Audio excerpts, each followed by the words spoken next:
The Aaron Hernandez story. ABC's John Schriffen is in North Dartmouth, Massachusetts with the latest. Good morning, John. Well, George, good morning. This is now Aaron Hernandez's new reality, the medium security facility here behind me, where he woke up in a jail cell this morning all by himself. This after he was arrested yesterday, charged with murder, released by the New England Patriots, and the judge denying him bail. Your Honor, the defendant is charged with the murder of Odin Lloyd.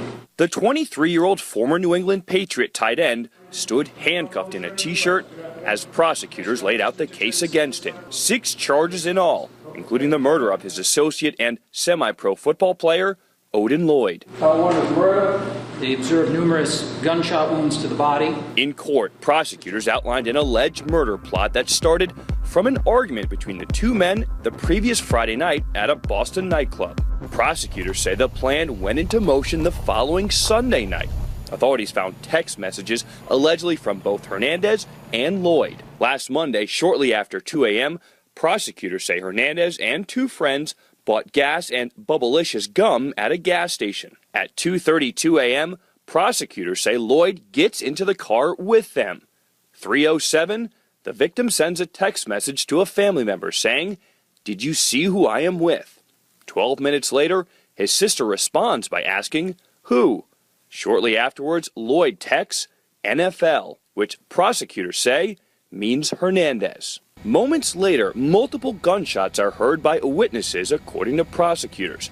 Hernandez's own surveillance cameras then captured him arriving home. He is allegedly seen carrying a gun inside his house. Prosecutors claim Hernandez got rid of the next 6 to 8 hours of video. Later that day, Hernandez returned to the rental car. Prosecutors say he offered the attendant a piece of blue Bubblicious gum. The attendant begins a cleanup of the car and finds a shell casing under the driver's seat. And next to the shell casing is a piece of Bubblicious blue gum. The former Patriots tight end has pled not guilty, and his lawyer insists his client is innocent. And this morning, we're just getting a look at this photo obtained by TMZ. Hernandez took of himself in 2009 in Florida, holding a Glock handgun. This defendant stands before the court without any record whatsoever. He has never been accused of a violent crime. Hernandez seen here in this 2011 interview after the Super Bowl. What'd you do after the Super Bowl?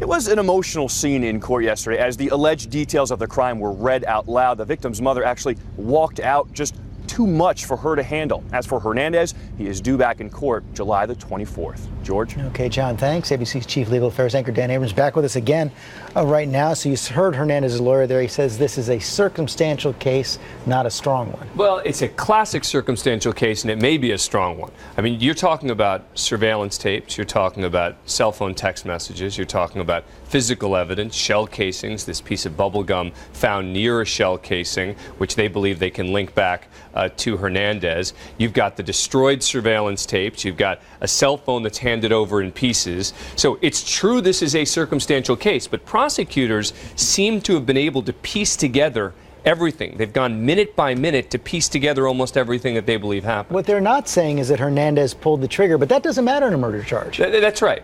They wouldn't need, they used the word orchestrated the execution. Now, they certainly were suggesting that he pulled the trigger, and it looks like that's what they're going to charge him with. They see him with the gun. They see him with a gun walking in afterwards, etc. But they wouldn't need that to convict him of murder. What they don't also seem to have is a very powerful motive. The motive is odd here. I mean, the idea that something happens at a nightclub many days earlier, and then Hernandez decides to call in this guy who is apparently dating his girlfriend's sister, but that didn't seem to have been the issue. So we're going to need, and look, you don't need to prove motive, but in a case like this, jurors are going to want to know why. Why would he have done this? Why would he call a guy into a car, have a conversation with him, and then execute him at 3 in the morning? So I do think that motive, while not necessary, is going to be important for the prosecutors to establish. Okay, Dan, thanks very much.